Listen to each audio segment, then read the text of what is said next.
Once upon a time in a faraway land, there was a little puppy who got lost. His name was Max, and he had a luxurious, thick, white coat that required regular brushing, but his owner was so busy that she hardly ever brushed him, which made Max very unhappy. One day, Max's owner took him for a walk in the woods behind their house. He was on a leash, but the leash was very long, and Max wanted to explore. So while his owner was busy taking pictures of flowers, Max went off on his own. He chased butterflies and smelled all the flowers until he realized that he couldn't see his owner anymore. And when he turned around, he saw a mean-looking dog snarling at him. "Who are you and what are you doing here?" asked the mean dog. "I'm Max, and I got lost," stammered Max. The mean dog just laughed. "Well, you can't go back now because this is my territory,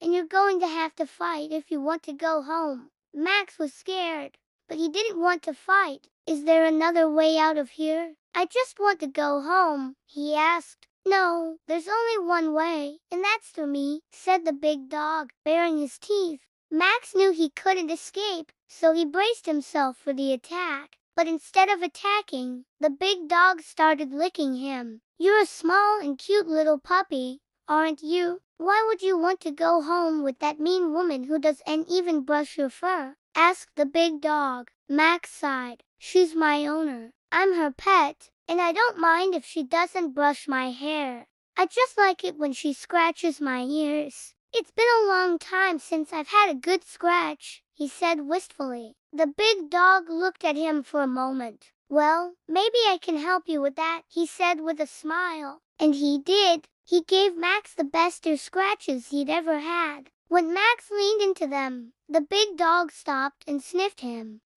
You do need a good brushing," he said. And much to Max's surprise, the big dog took him to a small stream nearby and started brushing his fur with his teeth. "There, that's better," said the big dog. "Now you look like a real puppy, not a dirty mutt." After the brushing, they heard a familiar voice calling Max's name. It was his owner. She was looking everywhere for him. "Max, where are you?" she called. Max was torn. He wanted to go home with his owner, but he liked the big dog and he didn't want to leave. "Go on, little guy," said the big dog, nudging him with his nose. "It's time for you to go home." Max barked goodbye and ran to his owner, who hugged him tightly. "Oh, Max, I was so worried about you," she said. When they got home, Max couldn't stop thinking about how wonderful it would be if his owner could scratch his ears like the big dog did. So when his owner sat down on the couch, he got on her lap and started licking her hand. She laughed and scratched him behind the